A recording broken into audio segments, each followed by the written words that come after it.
जितने भी हमारे इस जीवन में प्रॉब्लम्स आती हैं अथवा खुशियाँ आती हैं, अपॉर्चुनिटीज़ आती हैं, किसी भी तरह का कोई भी हमारे साथ कुछ मुसीबत आती है, इस सब का कारण है हमारे संचित कर्म। दूसरे शब्दों में कहते हैं कर्म बंधन, अंग्रेजी में कार्मिक लेयर्स। आज हम कुछ बात करेंगे कि किस प्रकार से हम जल्दी से जल्दी ऐसा उपाय 2 से 3 दिन में ही, सिर्फ 2 से 3 दिन में हमें लाभ होना शुरू हो जाए और हमारे कर्म बंधन जितने भी संचित कर्म हैं वह सब स्वाहा होने शुरू हो जाए। एक ऐसा उपाय मैं बताऊंगा, 100% प्रैक्टिकल किया हुआ, सिर्फ मेरे ऊपर नहीं, मैंने सैकड़ों लोगों पे इसका लाभ पहले मैं देख चुका हूँ। मैंने बहुतों को बताया, बहुतों ने लाभ लिया। ये मैं आपको विधि बताऊं उससे पहले मैं आपको एक छोटा सा सत्य दृष्टांत बताऊंगा। दिल्ली के पास फरीदाबाद है, हम सबको पता है। फरीदाबाद के पास जब हम टूवर्ड्स पलवल जाते हैं तब पलवल के पास में एक गांव था, अभी भी है। वहाँ पर एक लेडी रहती थी, वो लेडी अभी भी रहती है। नाम नहीं बताऊंगा क्योंकि मुझे नाम खुद को ही नहीं पता। वो वैसे बेसिकली फरीदाबाद में रहती थी, पर किसी कारण से जब वो यंग थी, अब तो वो वृद्धा है, जब वो लेडी यंग थी उस समय क्या हुआ, उसकी शादी ख़राब हो गई थी। मतलब जैसे पहले ज़माने में हमने देखा है कि बारात आती थी, फिर दहेज मांगते थे लड़की वाले, यदि किसी कारण से दहेज न दे पाए तो बारात वापस चली जाती थी। तो ऐसे ही कुछ घटना उस लड़की के साथ भी हुई थी। तो उसने दुख में, गुस्से में आकर घर छोड़ के चली गई और देवयोग से, ये आप करना नहीं कोई भी, हाँ, ये वो देवयोग, पता नहीं उसकी किस्मत अच्छी थी, अब हमारे को नहीं पता हमारी किस्मत कैसे, घर नहीं छोड़ के भागना। तो वो जो महिला थी वह देवयोग से पलवल के आसपास कहीं पहुंची, पैदल पैदल चलते हुए, और बहुत ज़्यादा फासला नहीं है, फरीदाबाद से पलवल ज़्यादा से ज़्यादा 50-60 किलोमीटर ही है।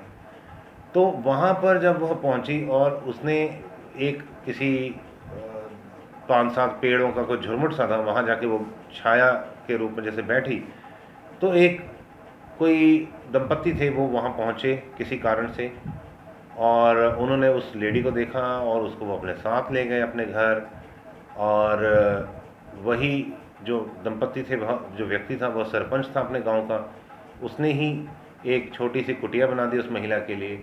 और वो उस महिला ने, जो मैं विधि बता रहा हूँ, उस विधि से उसने ध्यान करना शुरू किया। अब उसको किसने सिखाया ये मुझे नहीं पता, कहीं ना कहीं से सीखा ही होगा। हो सकता है कि उस समय हमारा चैनल नहीं था ना, यूट्यूब भी नहीं था, नहीं तो हो सकता है हमारे चैनल से ही सीखा हो। तो अभी चैनल नहीं था तो हो सकता है उसको किसी और गुरुजी ने सिखाया होगा। वह लेडी ने जैसे जैसे, कुछ नहीं थी, वो बहुत ज़्यादा पढ़ी लिखी नहीं थी, 8वीं 10वीं पास थी, और उसको किसी ने पैसा वैसा भी नहीं दिया। हाँ, शुरुआत में एक झोपड़ी सी ज़रूर, कुटिया सी बना दी थी, झोपड़ी टाइप, कच्ची झोपड़ी बना दी थी उस सरपंच ने, जो दंपत्ति उसको मिले थे।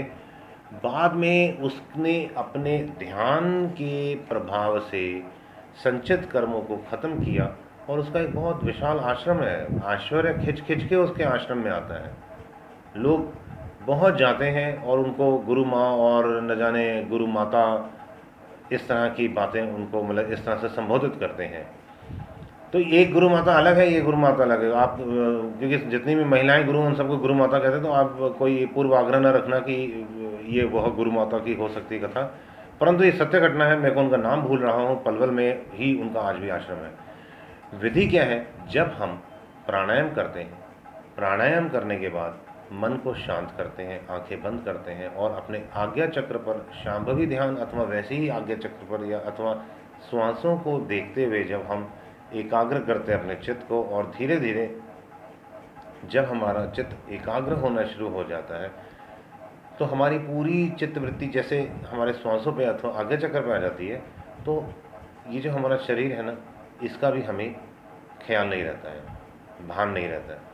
शरीर एकदम आराम से सीधा बैठा होता है ध्यान की पोजीशन में, पर हमारे को फीलिंग ख़त्म हो जाती है और उससे हम एक बहुत शांत स्थिति में होते हैं उस समय। इसे तुरीय अवस्था कहते हैं। जितना लंबे समय तक हम इस तुरीय अवस्था में स्थित रहते हैं ना, हमारे संचित कर्म खत्म होने शुरू हो जाते हैं। जितने भी हमारे जन्म पत्री में ग्रह हमारे को किसी तरह से भी कोई दुष्प्रभाव दे रहे हैं, वह सब हमारे को अच्छा प्रभाव देना शुरू कर देते हैं। जो लोग हमें देखना पसंद नहीं करते थे, वो हमारी पूजा करना शुरू कर देते हैं।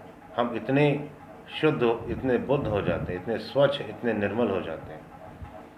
तो तुरीय अवस्था में स्थित होकर ज़्यादा से ज़्यादा लंबे समय तक स्थित होकर बैठे रहें, बहुत बहुत लाभ होगा। हर प्रकार के जितने भी करोड़ों जन्मों के जो संचित कर्म है, कर्म बंधन है, कार्मिक लेयर्स हैं, वह सब स्वाहा हो जाएगा। अब साथ ही साथ आप वीडियो को भी लाइक करें, चैनल को सब्सक्राइब करें। ये एक थंब रूल है कि बोलना होता है। हम कितना भी अच्छा ज्ञान दे दें, पर वीडियो को आपने लाइक करना होता है, मुझे बोलना होता है, आपको करना होता है। चैनल को सब्सक्राइब करिए, ज़्यादा से ज़्यादा वीडियो को शेयर करें, जो आप कभी नहीं करते। और किसी प्रकार की कोई क्वेरी है तो आप कमेंट्स बॉक्स में पूछ सकते हैं। All the best, God bless you all.